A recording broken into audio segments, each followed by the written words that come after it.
Bienvenidos a un nuevo viernes de pandemia. Mi nombre es Cheris Reyes, soy estudiante de medicina de cuarto semestre en la Universidad de Antonio Nariño y el día de hoy hablaremos de la sexualidad en la época precolombina. Para dar inicio a nuestro webinar nos encontramos con nuestra invitada, Angie Marcela Hernández Corredor. Ella es estudiante de Artes Plásticas y Visuales de noveno semestre en la Universidad Distrital Francisco José de Caldas. Es ilustradora y collagista con experiencia en guía y montaje en el Museo del Río Magdalena y asistente de dirección en la Galería de Valenzuela, Kenia. Buenas noches, Ángel, y gracias por acompañarnos y bienvenida. Buenas noches, muchas gracias a ustedes por la invitación. Bueno, para el día de hoy les traigo un tema que es la sexualidad en la época precolombina, pero analizada desde todo el trabajo cerámico que se ha encontrado y pues algunas otras variantes en cuanto a los templos de adoración destinadas al erotismo y a la reproducción. Y pues una que otra pieza colombiana, digamos que esta charla va a estar más enfocada hacia la cultura mochica del Perú, que digamos que es donde más se han encontrado piezas cerámicas con este tipo de temáticas. Entonces, bueno, si quieren pueden pasar a la siguiente diapositiva para dar comienzo a toda la charla. Bueno, las representaciones eróticas en el antiguo Perú, digamos, pues fueron las que más alcanzaron su esplendor en cuanto a este tipo de representaciones, ya que lograron esculpir fragmentariamente el cuerpo humano. Hay representaciones de los genitales muy claros, el acto sexual y el parto. Así como también muchos antropólogos han definido como todas estas piezas más allá de simples muestras y manifestaciones de la cultura, también como unos retratos psicológicos de las formas de vida que llevaba pues como esta comunidad. El antiguo peruario fue un hombre completamente religioso, temeroso como de las fuerzas naturales y un adorador de los astros, además de que eran supremamente supersticiosos y fetichistas. Eh, Estas expresiones culturales estaban impregnadas de magia y rito, sin desprenderse como de todo este amor que siempre ha habido por la mamá Pacha o la Pachamama, que es lo mismo, sino que ellos como que invertían la palabra. Y estos pueblos estaban dedicados a la agricultura, la domesticación de animales, el comercio, digamos que fue una comunidad indígena muy avanzada en términos de organización comercial en la época precolombina. Eh, Esto también se lo heredaron a las otras comunidades, sobre todo también en influencias aquí en Colombia y Ecuador. Además de ser pescadores, navegantes, construyeron sociedades urbanas y teocráticas y fueron una gran influencia militar y política sobre sus vecinos más débiles y digamos que fueron la primera comunidad que empezó como con estas dinámicas de servidumbre. La siguiente diapositiva. Este es un mapa de cómo se dividía la cultura mochica en la época precolombina, pues era como una región bastante amplia y se dividía entre Mochica del Norte y Mochica del Sur.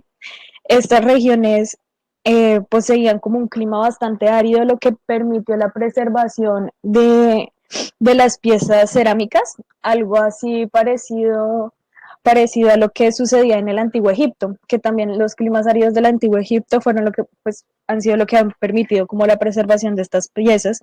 Y la cerámica fue como una de las expresiones artísticas más recurrentes y más fuertes pues, de toda esta cultura. Siguiente diapositiva, por favor. Eh, para, para empezar con todo el tema de las esculturas, voy a partir desde una figura bastante importante, aunque esto no es propiamente cerámica, es la Venus de Frías. Esta se encuentra en este momento en el Museo Brüning de Lambayeque, al norte del Perú. Es una estatuilla de oro de la cultura Viscú. Tiene rasgos femeninos, evidentemente, por más de que su espalda es muy ancha y sus caderas bastante estrechas, se convirtió como en un objeto que todavía no se sabe si es de culto y se relaciona mucho con la feminidad y la fertilidad. Es una figura hueca, eh, de 15.3 centímetros de altura, pesa 60 gramos y está hecho en oro de 22 quilates. Esta estatuilla se dice que fue fabricada en Esmeraldas, Ecuador o en Tumaco, Colombia. Y pese a que fue como una figura importada de otras regiones de Latinoamérica, Perú, se considera como patrimonio, fue declarada patrimonio, patrimonio prehispánico cultural del departamento de Piura. ¿Sí? Bueno, estos se llaman las Paracas Necrópolis o las Paracas Cavernas. Están ubicadas a 200 kilómetros al sur de Lima, en la península de Paracas. El arqueólogo Julio Tello las descubrió con un montón de fardos funerarios sepultados. Son como una especie como de cuevas fúnebres. Y realmente se consideran como unas grandes ciudades de los muertos. Y según el carbono 14, fechó que lo que se encontraba allí tenía, eh, provenía de alrededor del año 300 antes de Cristo, ¿sí? Entonces se supone que esta cultura era contemporánea con Mochica y antecesores de los Nazcas. Siguiente, por favor. Dentro eh, de estas Paracas Necrópolis se encontraron un montón de cuerpos donde se empezó una teoría respecto a que la cultura mochica consideraba que había una vida después de la muerte y lo que encontraron allí fue un montón de cadáveres, bueno, de huesos ubicados en posiciones como si estuvieran teniendo relaciones sexuales post-mortem. Y estos cuerpos estaban envueltos en unas de estas mantas muy similares a las que adjunté aquí en la imagen. Y voy a leer una cita que es del arqueólogo Artidoro Cáceres, que me parece una observación súper importante, que decía: existe una simbología sumamente importante, explica Cáceres, representando la maternidad, la herencia, la concepción. Según creen algunos investigadores peruanos, en la parte inferior hay una cabeza de niño, encima una de adulto, a un lado y hacia arriba una serie de cabezas menores que van completándose y perfeccionándose hacia abajo y proceden desde arriba, de otra cabeza adulta y celeste. Al lado paralelamente otra hilera que comienza en, perdón, que casi estornudo, en la cabeza con tinte rojo y que continúa hacia abajo con 4 figuras redondeadas. Estos parecen ser óvulos y los anteriores espermatozoides. Estos mantos hallados en la necrópolis empezaron como a dar pistas de cómo estas culturas concebían el tema de la concepción, el embarazo y el posterior parto. Así que es muy, muy curiosa la forma en que, a pesar de que no habían unos avances tecnológicos en cuanto a la medicina, estas culturas tenían como unos conocimientos muy vastos que se desconocen por completo cómo los adquirieron respecto a la concepción y a la fertilidad. Siguiente, por favor. Volviendo al norte peruano, a la zona andina central entre el callejón Huaylas y la provincia de Guarín, está la cultura chavín. Aquí se encuentran unas esculturas monolíticas pétreas de la civilización chavín. Tienen formas fálicas, como pueden ver. Todas estas estatuas poseen rasgos masculinos y eh, hablan de que estas estatuas apuntan hacia el cielo, parecidas como en la región del lago Titicaca, que es como queda en la frontera con Bolivia y se le atribuyen a la cultura tihuanaco de Bolivia. Dicen que estas piezas tienen una finalidad ritual relacionada con la fertilidad, dado que siempre se les ubica como en lugares muy prominentes, perdón, como en zonas muy, muy altas, tipo encima de unos cerros, y por las formas fálicas que poseen, se entiende que son como usados para rituales de adoración y petición como a la naturaleza para un proceso como de fertilidad y reproducción dentro de las regiones. Siguiente, por favor.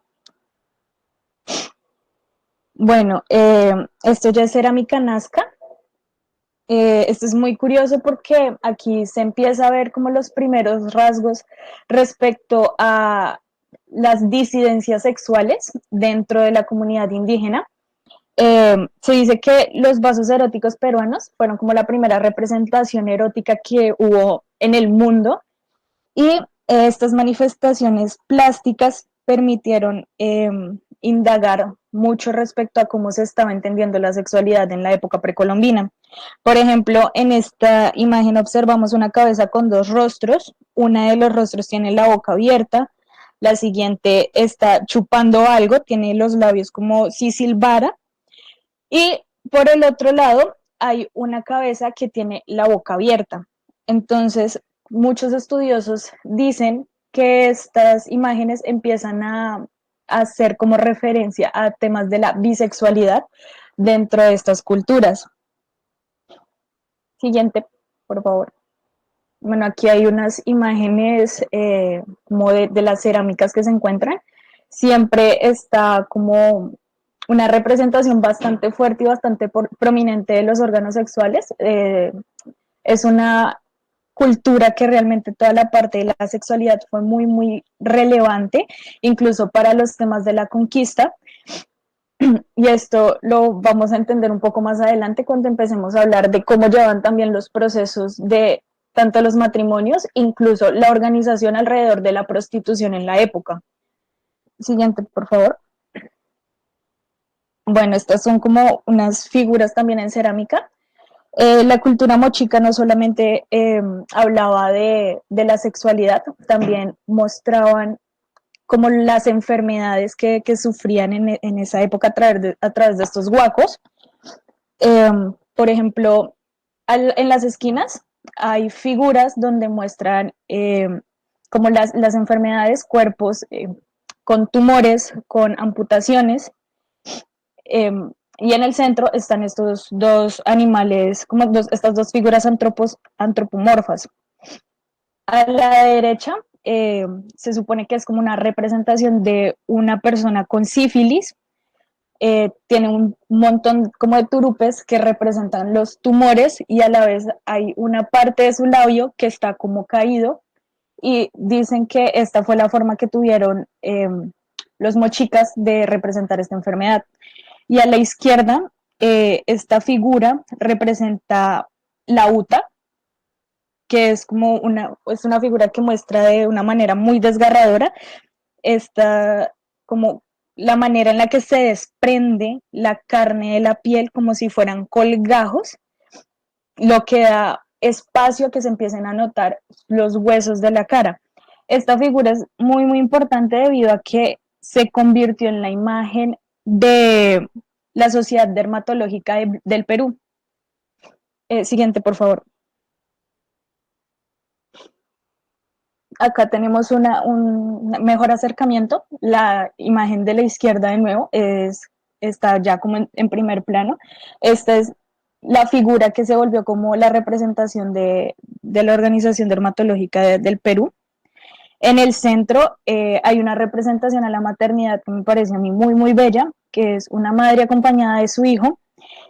Y a la derecha, de nuevo, una figura de un guaco con tumores y con su cara completamente desfigurada, aunque se desconoce completamente a qué enfermedad está haciendo referencia este guaco. Dentro de todas estas figuras hay una cosa muy curiosa y es que no hay casi muestras de homosexualidad.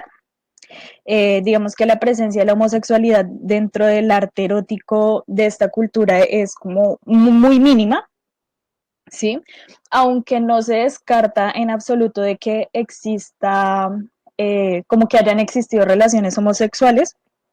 Sin embargo, eh, son los cronistas los que hablan como de la práctica entre los indios del mismo sexo y o sea, en cuanto a figuras también que hablen del lesbianismo, son muy, muy, muy escasas. Creo que el tema del lesbianismo está más presente dentro de las cerámicas colombianas y no tanto dentro de esta cultura.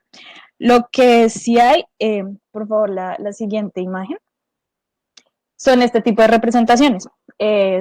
abundan de verdad como las escenas coitales entre animales de diversas especies.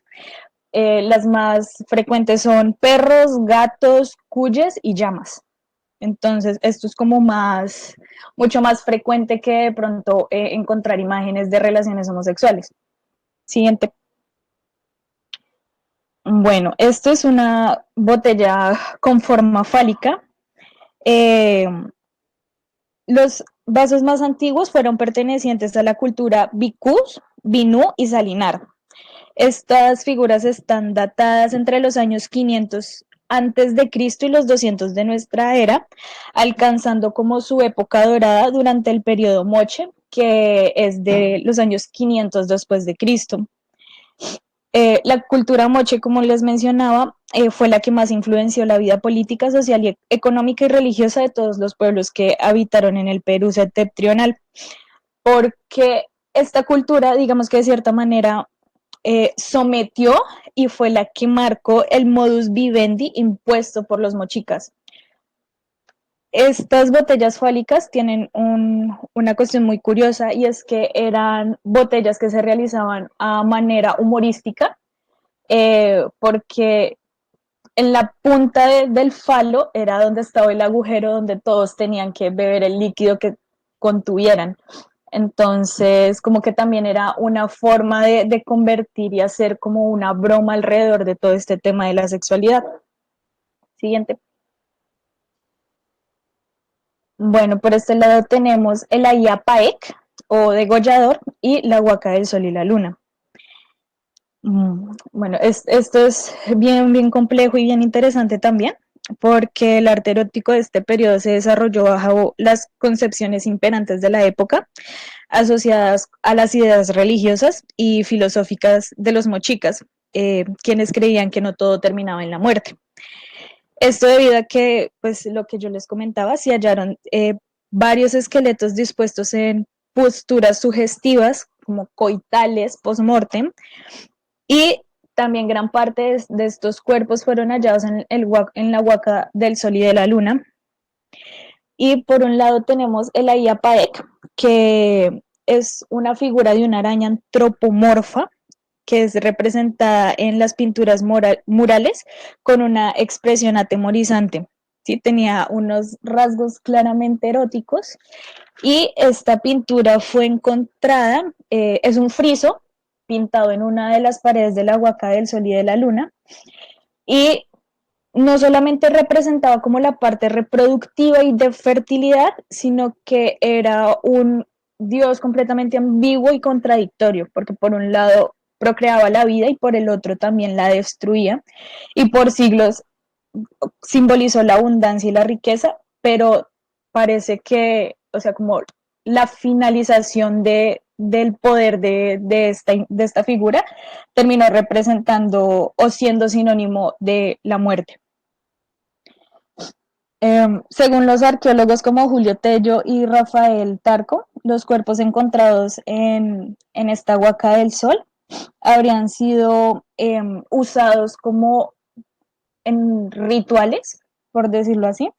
Entonces, dentro de estos huacas se encontraron cadáveres de niños, ancianos, hombres y mujeres que tenían la cabeza completamente destruida, o sea, como si le hubieran dado muchos golpes o sea, a modo de sacrificio para este dios, ¿sí? Como para pedir su acompañamiento y su poder, también para sobrevivir a las temperaturas y como las condiciones climáticas tan complicadas de la zona. Siguiente. Bueno, aquí yo hice una pequeña clasificación de la cantidad de huacos que hay, bueno, en porcentaje. Entonces, el 8% de los huacos no son sobre actos sexuales, el 15% de los huacos humorísticos sirvieron para beber, como ya les había mostrado con el primer figura fálica que contenía líquidos. Esta también es otra figura fálica de carácter humorístico. El 4% son representaciones de penes enormes, el 8% son representaciones de órganos sexuales enormes y exagerados, El 8% de estas figuras representan felaciones, el 39% representan coitos heterosexuales y el 21% representan coitos anales. El coito anal dentro de esta cultura también era tomado como una forma de anticoncepción, eh, con el fin de, pues, obviamente disfrutar de tener la relación sexual, pero sin un fin reproductivo. Siguiente, por favor. Bueno, aquí tenemos algunas imágenes. A la izquierda superior está como la figura del falo gigante, a la derecha la figura de una felación, de una mujer haciéndole una felación a un hombre que sostiene su pene erecto. Y por último están estas figuras antroposomorfas, que se supone y hasta donde se tiene entendido están teniendo relaciones sexuales por medio de coito anal. Siguiente. Bueno, el incaullo o los falos del collao. Perdón. Tal como sucedió en Europa y Asia, que también poseían como esta representación gráfica de la locura y del eros, así como el culto a la diosa madre y a la fertilidad, eh, hubo un común denominador dentro de los pueblos iberos, los celtas y los britanos. Todo esto era como unos templos y montículos edificados que fueron escenario de curiosas formas rituales de fertilidad. Al sur del Perú, en cercanía al lago Titicaca, en la ciudad de Chicuita, existe una extraña construcción llamada el Incaullo o Templo de la Fertilidad. Este templo posee 90 monolitos con formas de falo y tiende a ser bastante escandaloso debido a que este templo, o bueno, cerca de este templo más bien, se construyó una iglesia principal, la iglesia principal de Chucuito, de los jesuitas en el siglo XVII. No tengo ni idea de por qué una iglesia jesuita decidió construir su sede principal al lado de un templo de este tipo, si sabemos que como dentro de todos estos imaginarios religiosos, como que el tema de la sexualidad es bastante tabú. Así que es muy curioso y llama mucho la atención como la ubicación geográfica de estos dos templos, por llamarlo así. Se llama Incaullo o Incaullo, que en lengua aymara traduciría miembro viril del Inca. Eh, este Incaullo también posee dos falos centrales que miden alrededor de 1 metro y alrededor de ellos se encuentran estas otras figuras fálicas. Y según la tradición local, si hay una mujer estéril o una mujer que tiene complicaciones para quedar embarazada, si va a este templo y se sienta sobre una de estas figuras, dentro de poco tiempo queda embarazada. O sea, es como una tradición que existe y que mucha gente dice que funciona. No hay como una explicación científica, lógica alrededor de todo esto, pero pues son como cosas de la cultura aprendidas y como muy normalizadas. Hay quienes dicen que sí funciona. Entonces, a mí me parece esto súper, súper curioso de esta cultura peruana. Siguiente, por favor. Bueno, aquí hay más imágenes. Aquí se puede apreciar un poco mejor los falos los centrales, que son un poco más altos que el resto. Estos son imágenes como un poco más amplias de la organización de estos falos. También hay que tener en cuenta de que están como muy organizados entre las hileras. En términos arquitectónicos, esta cultura tenía como una capacidad de construcción bastante interesante. Eran muy, muy pulidos en las cuestiones de la parte plástica. Siguiente, por favor. El kenko o cuenco, que era el otro adoratorio a la fertilidad. Esto está ubicado a 4 kilómetros al este de la ciudad de Cusco. Es un complejo pétreo bastante, bastante visitado. Hay como teorías encontradas al respecto de la forma de esta roca gigante. Por un lado dicen que es un sapo invertido que posee unas escaleras en zigzag Y dentro de este complejo pétreo se encuentra un anfiteatro donde están dispuestas 19 hornacinas a modo de asientos. Por otro lado, hay quienes dicen que no es un sapo, sino un puma, que también podría ser una de las opciones debido a que el puma es uno de los animales también sagrados dentro de la cultura. La hipótesis de esta figura varía. Hay quienes dicen que era para ritos de fertilidad y otros que también era utilizado como un centro astronómico por la ubicación que tiene, ¿sí? Posee 5.9 metros de alto, tiene unas tallas serpentiformes y ha sido también comparado con un enorme falo que apunta al cielo. Entonces, este es como otro de los templos rituales como más importantes para esta cultura. Siguiente. Bueno, el Servinacuy o el matrimonio de mentiras. Eh, Esto es como una costumbre que tenían dentro de la cultura, según Valdemar Espinosa, decía que todo connubio campesino se formalizaba después de un tiempo más o menos largo de cohabitación prematrimonial. Se decía que esta cultura lo que hacía era que las parejas se fueran a vivir juntas bajo la vigilancia estricta de los padres para así definir la compatibilidad psicológica. ¿Sí? Los incas valoraron mucho el matrimonio, al que le dieron como un estatus legal a la altura de los estatus políticos, económicos y sociales del imperio Tahuantinsuyo.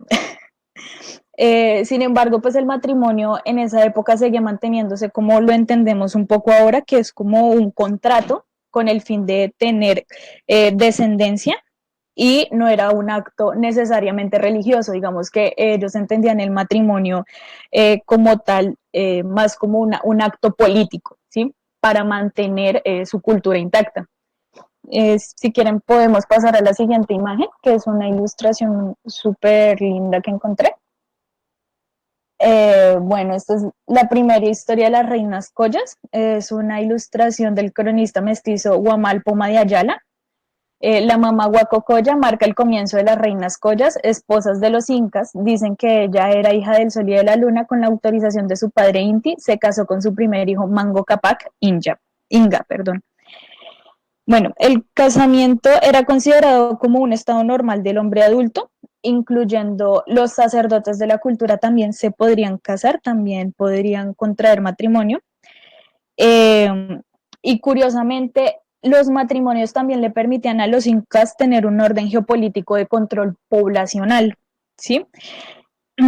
Estas ceremonias eran públicas, se realizaban en las plazas principales eh, o yactas, que los llamaban ellos. El novio recibía a la novia de manos de un monarca, no precisamente como el padre, sino debía ser un monarca porque era quien se aseguraba de que la ceremonia fuera legal. Y las esposas de estos monarcas o curacas salían de los agyawasis, que los agyawasis eran casas de las escogidas, los llamaban ellos. Y se procuraba estos matrimonios por lo general entre parientes y esto me parece como un poco triste, pero igual digamos que era como una cuestión bastante normalizada debido a que pues las esposas tenían entre 3 y 15 años, que es más o menos la edad a la que las mujeres empezamos como a tener pues nuestra actividad sexual en términos como de nuestra menstruación, como que ya empezamos a hacer cuerpos fértiles. Así que con el fin de la reproducción y la procreación, como que escogían a mujeres muy, muy jóvenes para estos matrimonios. Sin embargo, por otro lado, las mujeres que no se casaban eran llamadas guasipas y estas ejercían como trabajadoras, ¿sí? Por un lado estaba, o sea, era una vaina así como súper jerarquizada. Por un lado estaban las mujeres que se casaban, que se hacían cargo como de las labores del hogar, y por el otro las que se hacían cargo del trabajo. Entonces, si se pueden dar cuenta, era como una cultura bastante organizada políticamente. Siguiente.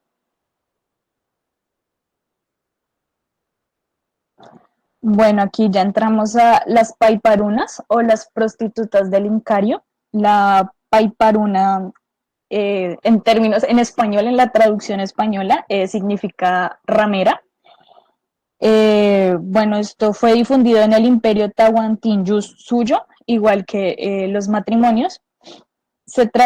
Eran mujeres que eran raptadas durante las invasiones y las guerras, no eran pertenecientes a la misma región, sino que pues eran tomadas como prisioneras de guerra y se les destinaba a trabajar como prostitutas.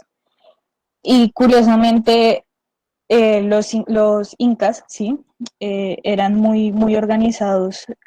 Hasta para eso me pareció increíble la primera vez que lo leí, debido a que ellos construían los prostíbulos incluso a las afueras de las yactas, o bueno, de estas casas de acogida de las mujeres pues, para el matrimonio, y allí llevaban a estas mujeres y los pagos se realizaban de manera individual directamente a las mujeres, no había como tal un intermediario, no se podía hablar como tal de un ejercicio como de proxenetismo en el sentido más riguroso de la palabra.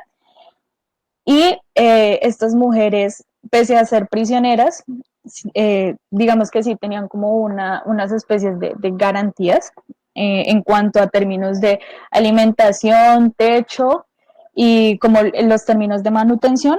Y por otro lado, en caso de los embarazos, los hijos que tuvieran estas mujeres eran dados en adopción a familias que no pudieran tener hijos. ¿Sí? Entonces, esto me pareció como súper curioso de esta cultura. Sin embargo, se desconoce qué sucedía con ellas cuando ya no estaban en la edad para ejercer la prostitución. Siguiente. Yo aquí adjunté un grabado también del mismo autor. Se llama Virgen del Sol o Acaya colgada de los cabellos en un Araguay junto a su amante por transgredir las normas del imperio inca.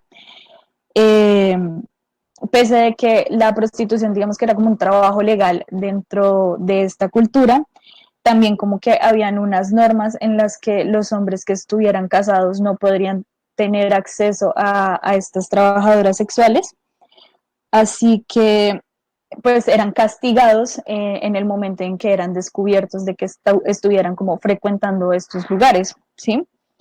Por otro lado, digamos que el trabajo de la prostitución dentro de esta cultura también se creó con el fin de evitar la violación y el adulterio, irónicamente. Entonces, bueno, esto es una imagen pues es un grabado, realmente es un grabado, no es una ilustración. Y sigamos. Ya para finalizar, acá pues no voy a contar mucho, realmente traje como más imágenes de cómo se representaba la parte erótica en Colombia. Entonces, si quieren, sigamos. La siguiente diapositiva, por favor. Acá en la cultura tumaco o la tolita, en Tumaco, Colombia, se encontró esta figura que a mí me fascina, que es una mujer sentada sobre un gran falo, que la construyeron con el fin de expresar como ese poder sexual que teníamos las mujeres, que tenemos las mujeres, sobre los cuerpos masculinos. Entonces, me parece muy curiosa esta representación. Si quieres, podemos seguir. Aquí voy a pasar muy rápidamente porque también era como una forma de que se apreciara la manera en que las culturas colombianas como que representaban también la forma en la que ellos vivían su sexualidad. Esto es una cópula heterosexual de la cultura Nariño. Está construida en piedra jade, por eso es como mucho más brillante y sin embargo como que se ven estas tallas y estos volúmenes como muy al estilo de Fernando Botero. Sin embargo, haciendo como una observación, si hay un gran detalle dentro de las posiciones, se ve que el cuerpo femenino está abrazando al masculino con las piernas, se ve en la parte de abajo como la insinuación de los testículos. Entonces son imágenes que están muy bien construidas y que muestran realmente un conocimiento anatómico que poseían los artesanos de la época. Siguiente. Bueno, aquí ya hablamos el coito anal.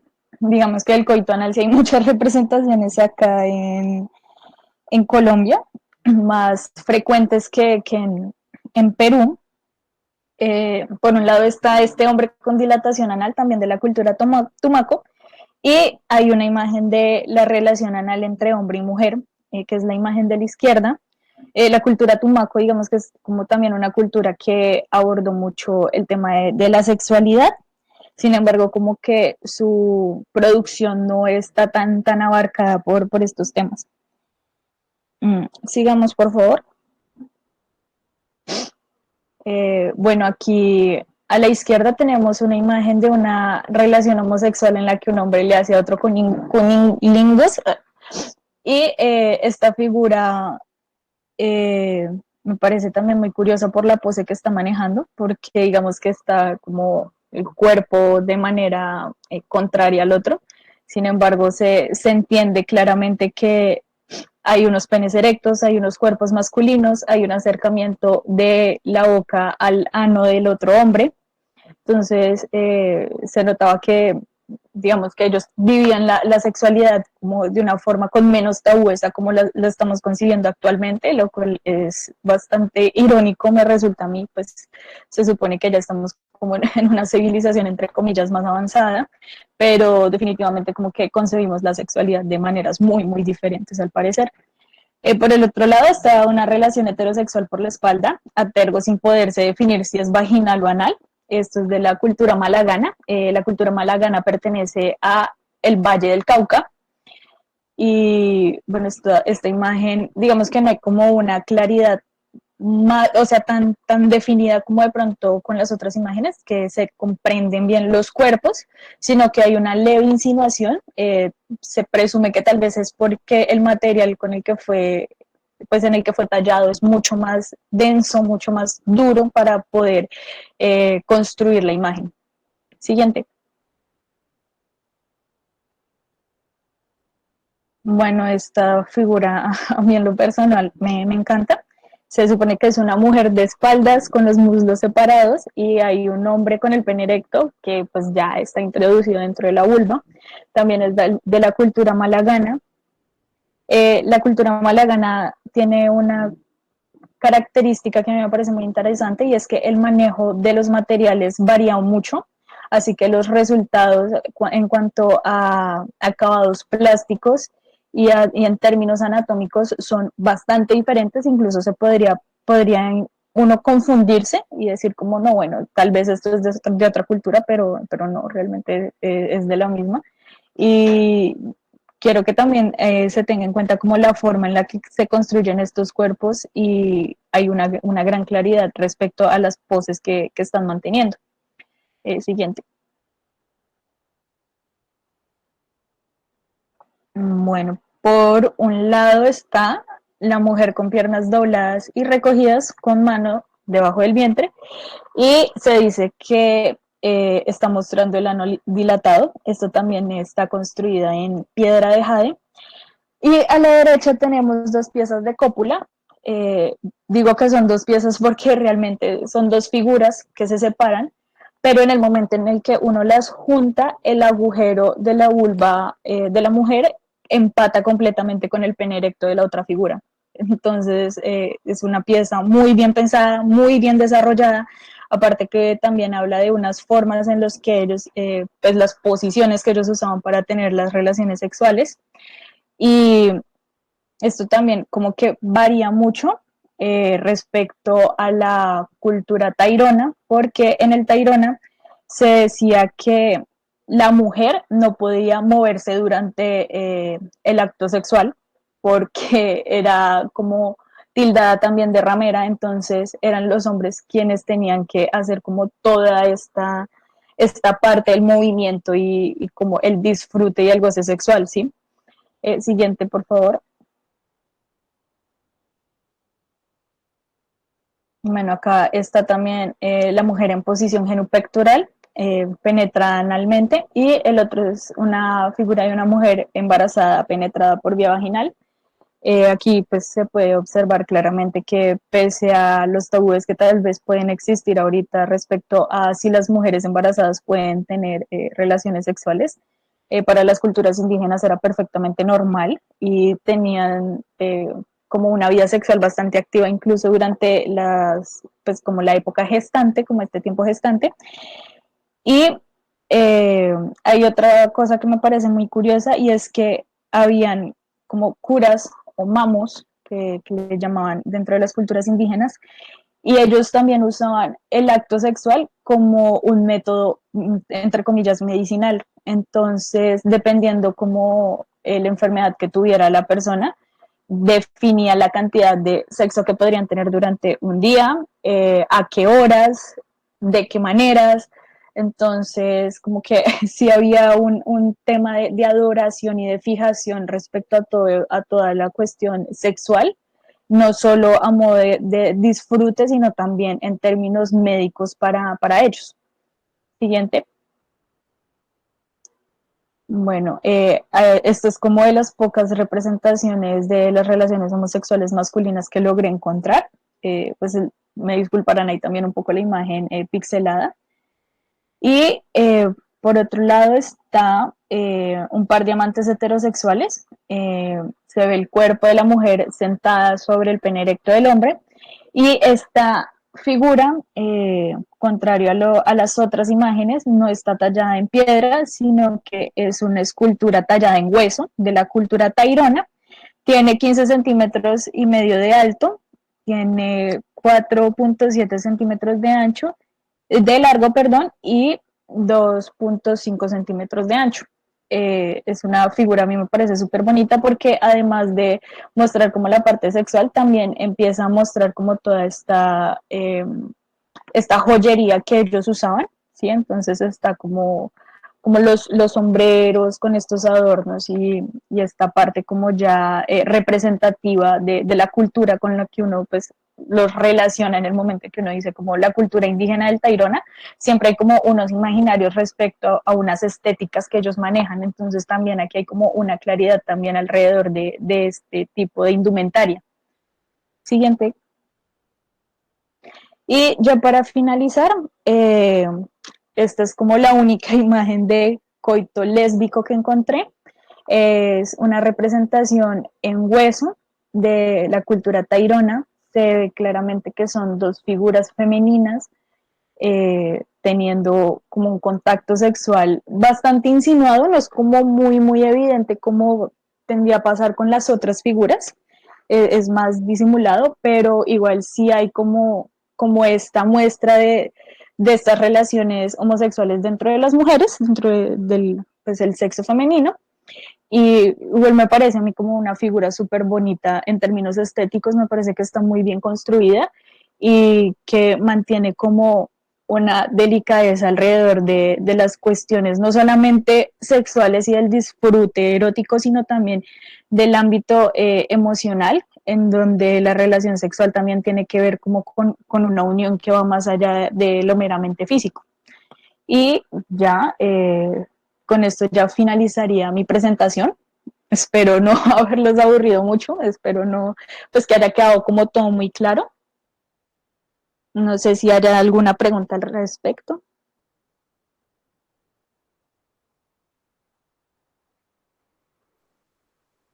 Vale, muchas gracias, Angie, pues, por tu participación. Tenemos unas preguntas para ti, si pues nos las puedes contestar. Sí, claro, En- dime. Bueno, la primera es, ¿crees que la llegada de los españoles censuró la sexualidad en esa época y nos llevó a la que conocemos hoy en día? Sí, sí, claro, por supuesto. O sea, el proceso de colonización tuvo mucho que ver respecto a los tabúes sexuales que poseemos en las civilizaciones actuales, porque ellos vinieron con una concepción que iba de la mano con la religión católica, y esta religión católica no permitía que el sexo se concibiera como una forma de placer y disfrute de nosotros, sino que tenía que ser directamente para la procreación, la reproducción, el mantener la raza y todas estas cuestiones por el contrario, como pasaba en las comunidades indígenas, que digamos que tenían como este tema del coito anal, de las relaciones homosexuales que eran abiertamente reconocidas dentro de las culturas incas, y también como el tema de las felaciones, del sexo oral y demás, y pues dentro de toda esta época, sí, como de todo este proceso colonizador y con el acompañamiento del poder de la Iglesia Católica, se volvió un tabú y era una cosa súper prohibida de que, por ejemplo, una mujer dijera abiertamente que le gustaba practicar sexo oral o sexo anal. Entonces, sí, claro, los procesos colonizadores permearon muchísimo la manera en la que se estaba concibiendo y se entendía la sexualidad. Vale, muchas gracias. Bueno, otra. Dice, pues, guiada por las esculturas y pinturas, como, pues, ¿tú cómo crees que era vista la homosexualidad y la bisexualidad, pues, en esta época? Yo creo que era bastante normal, ¿sí? Digamos que, por ejemplo, los incas tenían permitido y era de conocimiento público que los hombres tuvieran relaciones sexuales entre sí. Entonces, digamos que todo este tema de la sexualidad era de todo menos tabú.